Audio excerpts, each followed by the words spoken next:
എല്ലാവർക്കും നമസ്കാരം. Casual talk എന്ന നമ്മുടെ പ്രോഗ്രാമിലേക്ക് എല്ലാവർക്കും സ്വാഗതം. അപ്പോൾ നമ്മുടെ ഇന്നത്തെ ഗസ്റ്റ് രേണു. ഈ രേണു എന്ന് പറയുമ്പം എല്ലാവർക്കും മനസ്സിലാവണമെന്നില്ല, ഇനി വരും കാലങ്ങളിലൊക്കെ മനസ്സിലാവും. കാര്യം നല്ലൊരു ഗായികയാണ്. തുടരും എന്ന സിനിമയിലാണ് ആദ്യ അവരുടെ തുടക്കം. ഞാൻ സ്വാഗതം ചെയ്യുക. നമസ്കാരം. നമസ്കാരം. എങ്ങനെയാണ് ഈ തുടരും എന്ന സിനിമയിൽ ഭാഗമാകാൻ പറ്റിയത്? വളരെ അൺഎക്സ്പെക്റ്റഡ് ആയിട്ടുള്ള ഒരു സാഹചര്യമായിരുന്നു. ഞാൻ അഡ്വക്കേറ്റ് ഗായത്രി നായരുടെ സ്റ്റുഡൻ്റ് ആണ്. മ്യൂസിക് ആറാലുമൂട്ടിലാണ്, നമ്മുടെ ബാലരാമപുരത്ത്. അതെ, ബാലരാമപുരത്ത്. അവിടെ ഞാനൊരു 4 വർഷം കൊണ്ട് ടീച്ചറിൻ്റെ സ്റ്റുഡൻ്റ് ആണ്. അപ്പോൾ ടീച്ചർ വഴിയാണ് എനിക്കിങ്ങനെ ഒരു അവസരം കിട്ടിയത്. ഇവിടെ തിരുവനന്തപുരത്ത് ബെൻസൺ സ്റ്റുഡിയോയിൽ ഒരു ദിവസം എൻ്റെ അടുത്ത് റെക്കോർഡിങ്ങിന് വരാൻ പറഞ്ഞു. വോയിസ് ടെസ്റ്റ് ചെയ്യാൻ വേണ്ടിയാണ്, വേറെ പ്രതീക്ഷയൊന്നും വേണ്ട. സിനിമയ്ക്ക് വേണ്ടിയാണെന്ന് പറഞ്ഞോ? ഇല്ലില്ല, ചെറിയ ഒരു ഭാഗമാണ് അത്. സിനിമയിൽ ചിലപ്പോ വന്നാലായി, ഇല്ലെങ്കിലായി, ഒരു പ്രതീക്ഷയും പാടില്ല എന്ന് പറഞ്ഞു. ഞാൻ സ്റ്റുഡിയോ ഒന്നും കണ്ടിട്ടില്ല. അപ്പം അതുവരെ സ്റ്റുഡിയോ ഒന്നും കണ്ടിട്ടില്ല? ഇല്ലില്ല, ഞാൻ സ്റ്റുഡിയോ ഒന്നും കണ്ടിട്ടില്ല. സാധാരണ ഒരു വലിയ പാട്ടുകാരിയൊന്നുമല്ല, സാധാരണ ഒരു.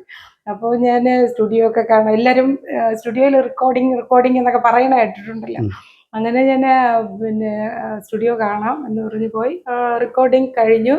അവിടെ ചെന്നപ്പോൾ റെക്കോർഡിംഗ് സമയത്ത് ഭയങ്കര പേടിയോ ടെൻഷൻ അങ്ങനെ ഉണ്ടായിരുന്നു? അങ്ങനെ ഇല്ല, അങ്ങനെ ടീച്ചർ കൂടെ ഉണ്ടായിരുന്നു. അതുകൊണ്ട് ഇങ്ങനെ പറഞ്ഞു തന്നു.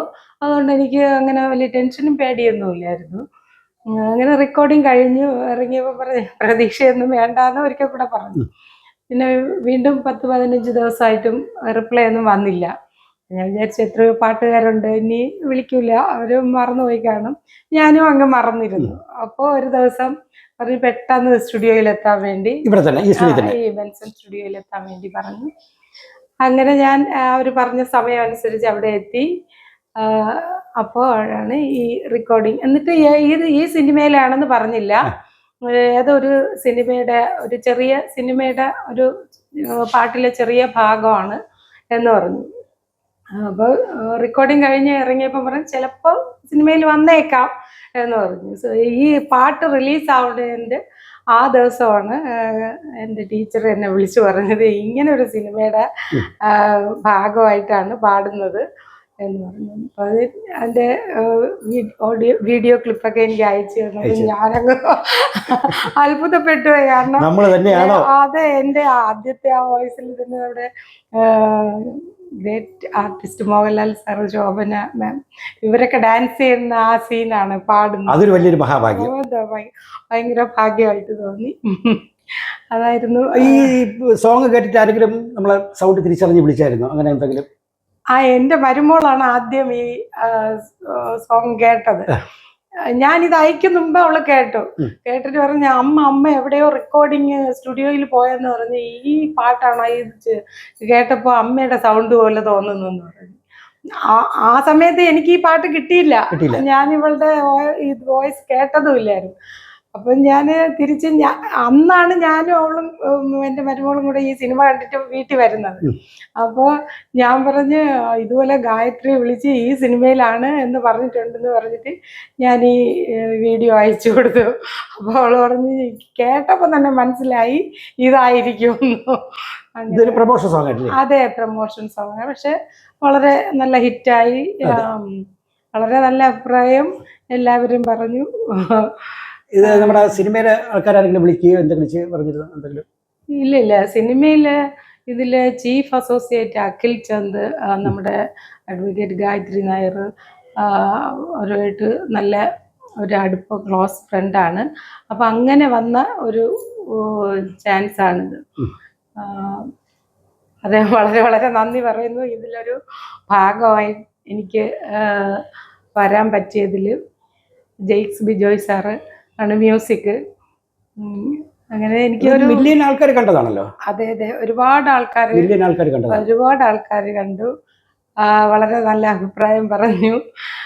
ഞാൻ ഒരു ഭജന അങ്ങനെ ആ ലെവലിലെ പ്രോഗ്രാമൊക്കെ ക്ഷേത്രങ്ങളിൽ അവതരിപ്പിക്കുന്ന ആളാണ്. അപ്പോൾ പിന്നെ എനിക്ക് കിട്ടിയതും ഒരു ഭഗവാന്റെ അതൊരു വലിയൊരു ഭാഗ്യം. അതെ, എന്തായാലും ഒരു കാര്യം പ്രേക്ഷകർക്ക് വേണ്ടി ഒരു 2 വരി ഞാൻ പാടിയ ഭാഗം തന്നെയാണ്. ஆறுபடை கடவுளுக்கு தேலாட்டம், இது தங்கமயில் திருக்குமரன் தேரோட்டம் தேரோட்டம். ஆறுபடை கடவுளுக்கு தேலாட்டம், ഇത് തങ്കമയിൽ തിരുക്കുമരൻ തേരോട്ടം തേരോട്ടം. ഇത്രയാണ് ആ സിനിമയിലെ പാടിയിരിക്കുന്നത്. രണ്ട് സ്ഥലത്തായിട്ട് വരുന്നുണ്ട്. അതൊരു വലിയൊരു മഹാഭാഗ്യം. അതെ അതെ അതെ. വേറെ എന്തെങ്കിലും ചാൻസുകൾ? സ്റ്റുഡിയോയിൽ റെക്കോർഡ് ചെയ്ത ബാക്ക്ഗ്രൗണ്ട് മ്യൂസിക്കും അതൊക്കെ കൂടെ വന്നപ്പോൾ വളരെ സന്തോഷമായി കേട്ടപ്പോൾ. വേറെ അങ്ങനെ ഞാൻ ഈ ഭക്തി ഗാനങ്ങളൊക്കെ പാടുന്നതുകൊണ്ട് ഒരുപാട് പേര് അവർ എഴുതിയ പാട്ടുകളൊക്കെ എനിക്ക് അയച്ചു തരാറുണ്ട്. എന്നിട്ട് അതൊന്ന് പാടി അങ്ങനെ ഞാൻ പാടിയൊക്കെ അയച്ചു കൊടുക്കും. അല്ലാതെ തന്നെ സിനിമയിൽ എന്തെങ്കിലും ചാൻസുകൾ? ഇല്ല. ഇത് ഞാൻ ഒരു വീട്ടമ്മയല്ലേ, അപ്പോ എനിക്കങ്ങനെ ഇങ്ങനെ ഒരു പ്രതീക്ഷ അങ്ങനെ ഒന്നുമില്ല.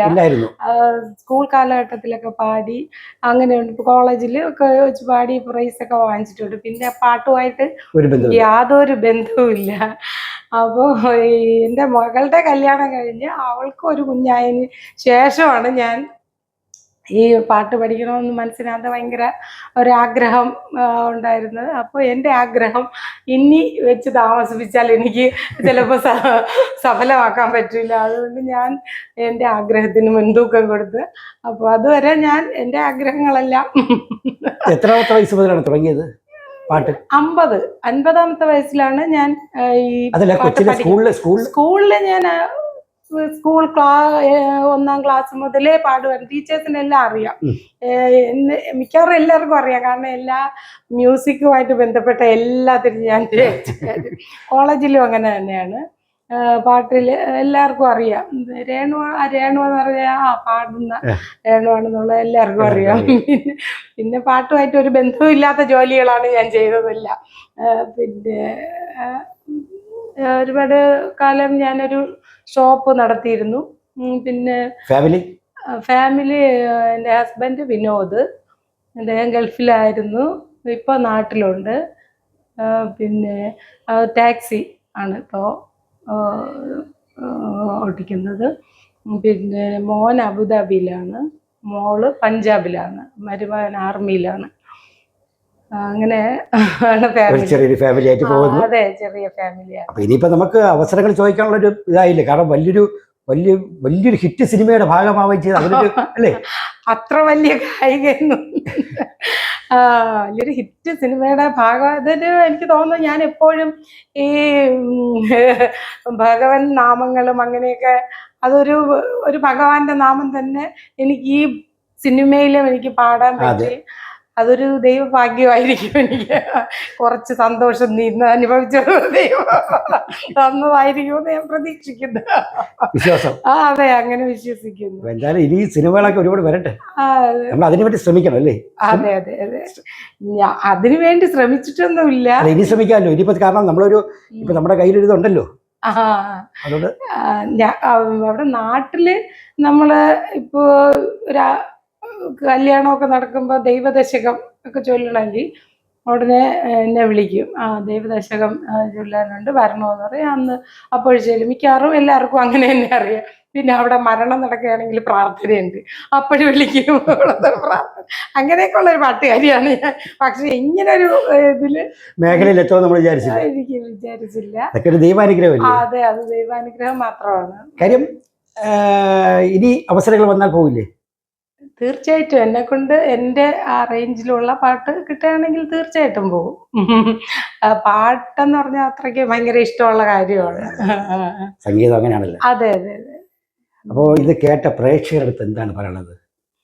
പ്രേക്ഷകർക്ക് ഒരുപാട് ഒരുപാട് ഒരുപാട് നന്ദി അറിയിക്കുന്നു. കാരണം ഈ പാട്ട് വന്ന് ഇതുപോലെ ഞാനാണ് പാടിയതെന്ന് അറിഞ്ഞപ്പോൾ എനിക്ക് ഫോൺ തറയിൽ വെക്കാൻ സമയമില്ലായിരുന്നു.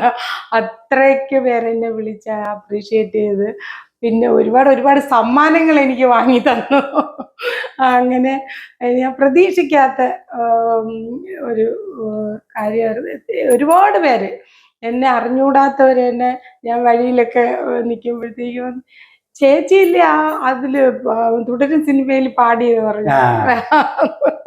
ലാൽ സാറിനെയൊക്കെ നമുക്ക് നമ്മള് കണ്ടിട്ടുള്ളതെന്ന് പറഞ്ഞാൽ ഞങ്ങൾ ആ സിനിമയെ ഭയങ്കര ഫാനാണ്. ശോഭന മാം, എനിക്ക് പറയാൻ വാക്കുകളില്ല. അവരോടൊക്കെ എനിക്ക് പറയാനുള്ളത്, അവരുടെ ആ ഒരു സിനിമയിൽ എനിക്കൊരു ഭാഗമായി അത്രയും പാടാൻ കഴിഞ്ഞത് എൻ്റെ ഒരു ഭാഗ്യമായി കരുതുന്നു. ഇനിയും എനിക്ക് അവസരം ഇതുപോലെ കിട്ടുകയാണെങ്കിൽ ഞാൻ എൻ്റെ മാക്സിമം ശ്രമിക്കും. എന്തായാലും ഈ ഒരു അവസരം കിട്ടിയത് വളരെ വളരെ സന്തോഷം. അത് മാത്രമല്ല, നമ്മൾ പാടിയ ആ ഭാഗത്തിന് ലാലേട്ടനും ശോഭന ചേച്ചിക്ക് അതെ, ഞാന് പിന്നെ ഭയങ്കര എക്സൈറ്റഡ് ആയത് ഈ പാട്ടിന് ഈ ഭാഗത്ത് ഇവര് നല്ല അങ്ങ് ഡാൻസിന്റെ അങ്ങ് ആ ഒരു ഭയങ്കര ഡാൻസ് ചെയ്ത് അത് കാണുമ്പോഴത്തേക്ക് നമുക്കുള്ളൊരു സന്തോഷം അത് പറയാം. കാരണം നമ്മളിപ്പോ നമ്മുടെ ഒന്നുമില്ലാതെ ശബ്ദത്തിലാണ് അവര് ഒരു വട്ടപ്പൂജിത്തിന്ന് വന്നതല്ലേ, അപ്പൊ ഇങ്ങനെ നമ്മുടെ ശബ്ദത്തില് ഒരു കളിക്കുന്നത് ഡാൻസ് ചെയ്യുക എന്ന് പറയുന്നത്. ഭയങ്കര സന്തോഷം, ഭയങ്കര സന്തോഷമായി. എന്തായാലും ഇനി ഒരുപാട് അവസരങ്ങളൊക്കെ വരട്ടെ. സന്തോഷം, എല്ലാവിധ ആശംസകളും. സന്തോഷം, ഇത്രയും നേരം നമ്മളോട് സഹകരിച്ചതിന് നന്ദി. സന്തോഷം.